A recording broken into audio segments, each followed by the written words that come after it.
നമസ്കാരം. മലയാളി വാർത്ത ഇൻസൈഡിലേക്ക് സ്വാഗതം. ഈ സമാധി മണ്ഡപം പൊളിക്കാൻ അനുവദിക്കില്ല. ജീവനോടെ ഇരിക്കുമ്പോൾ അതിന് നിങ്ങൾക്ക് കഴിയില്ല. അല്ലെങ്കിൽ തന്നെ ഈ സമാധി മണ്ഡപം പൊളിച്ചിട്ട് എന്ത് കാര്യം? അതിൽ അച്ഛൻ ഇല്ലല്ലോ. അച്ഛൻ കൈലാസത്തിലേക്ക് പോയി. നെയ്യാറ്റിൻകരയിൽ നടന്നുകൊണ്ടിരിക്കുന്ന കോലാഹലങ്ങൾ, അതായത് നാടകീയ രംഗങ്ങളൊക്കെ തന്നെ നിങ്ങൾ കണ്ടു കാണുമല്ലോ.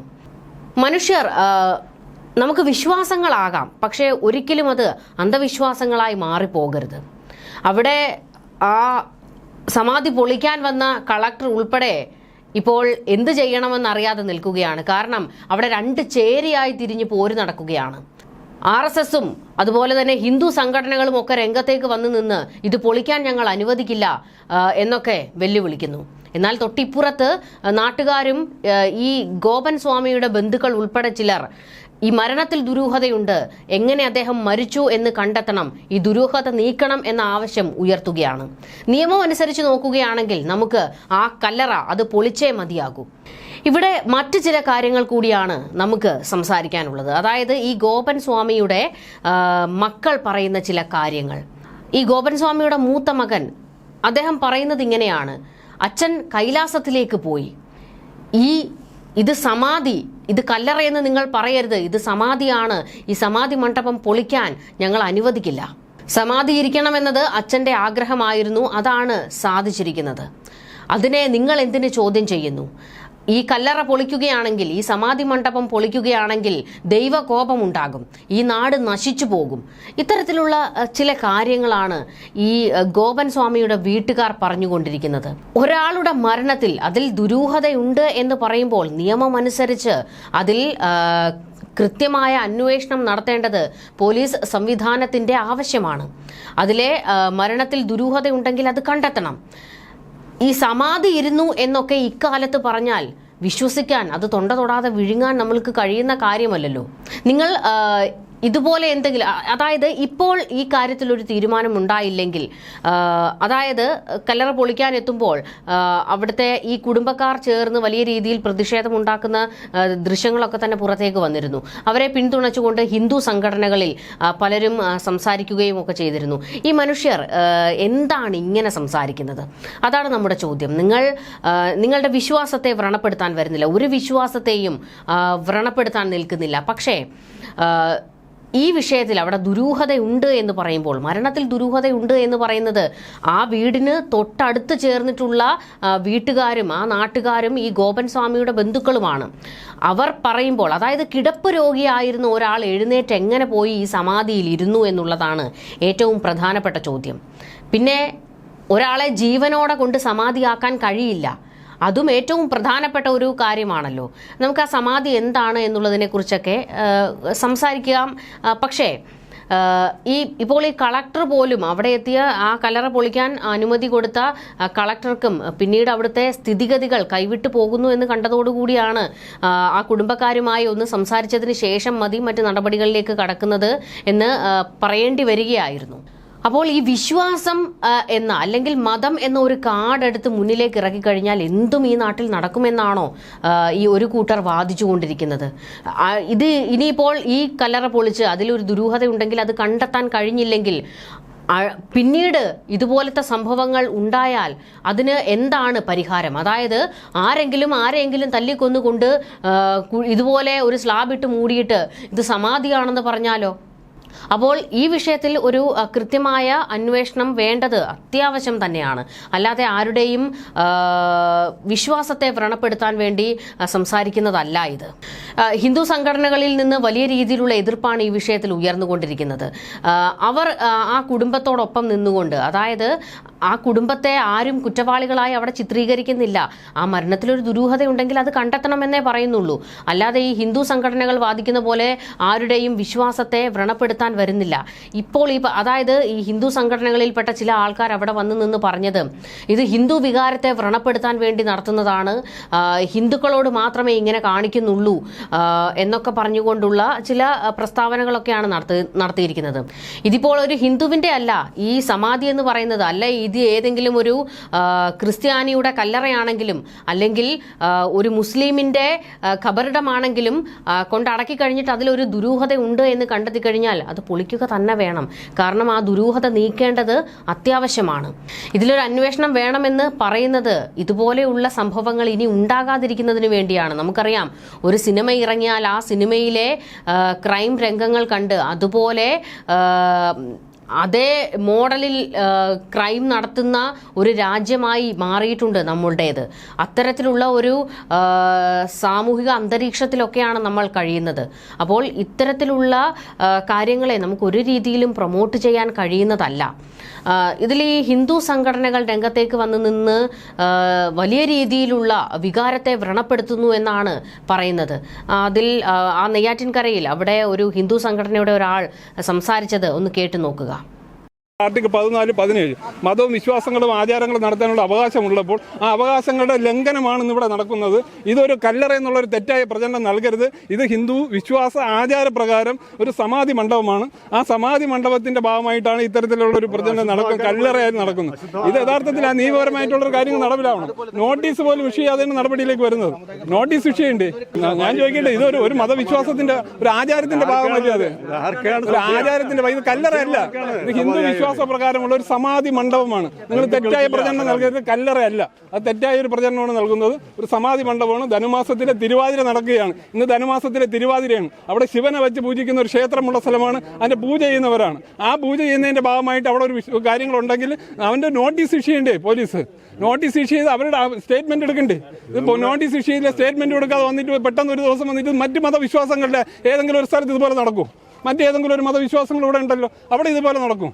ഒരു തെറ്റായ ഒരു കാര്യമാണ്. ഒരു നടപടിയുടെ ഭാഗമായിട്ട് നമ്മൾ ഭരണഘടനയുള്ള നാടാണ്. ഈ ഭരണഘടനയുടെ ഭാഗമായിട്ട് നമുക്ക് മതവിശ്വാസങ്ങൾ ആചാരങ്ങൾ നടത്താനുള്ള അവകാശം ആർട്ടിക്കിൾ 14, 17 പറയുന്നുണ്ട്.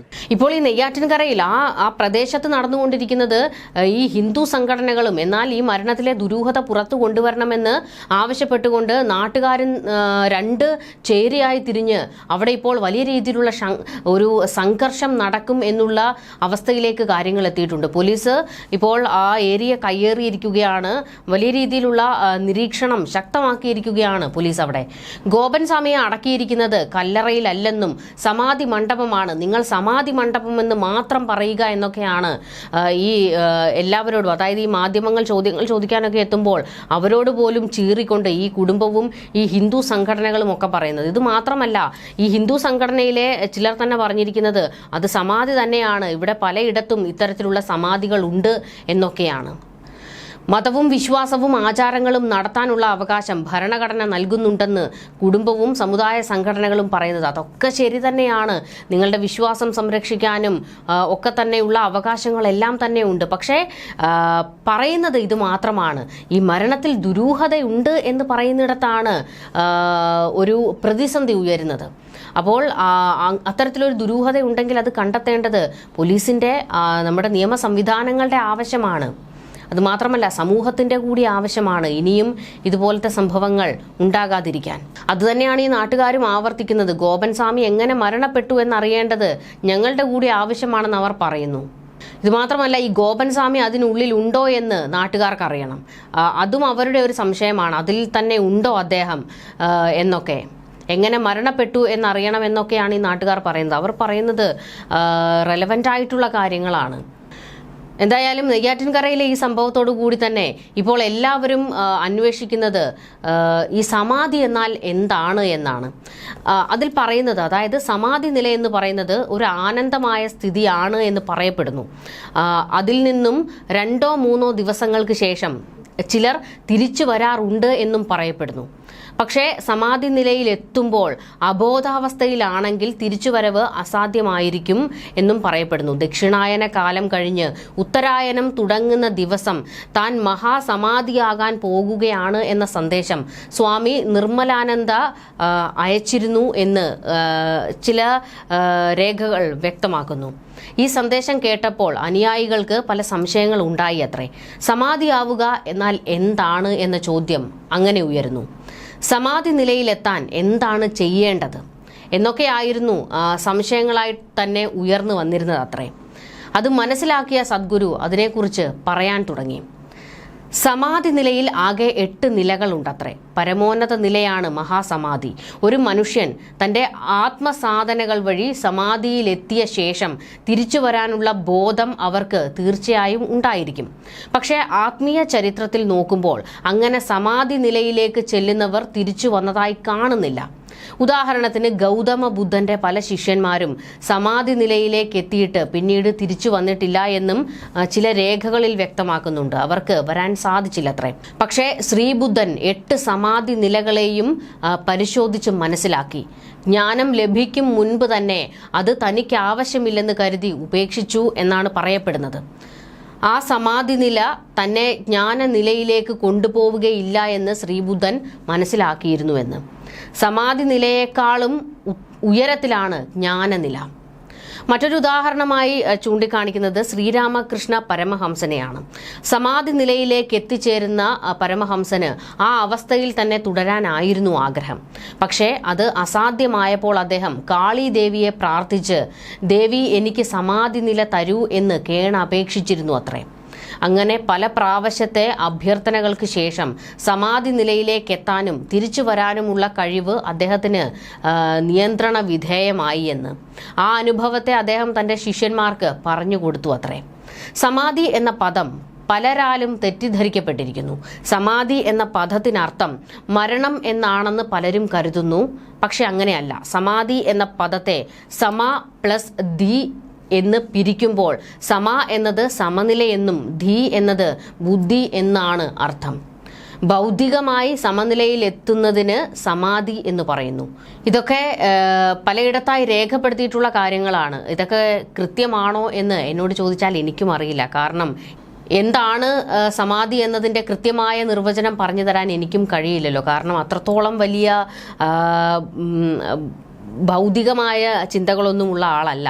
പക്ഷേ പറയപ്പെടുന്നുണ്ട് പലരും ഈ 8 ഘട്ടങ്ങൾ തരണം ചെയ്ത് അത് കണ്ട് തിരിച്ചു വന്നവരാണ് എന്നൊക്കെ പറയുന്നുണ്ട്.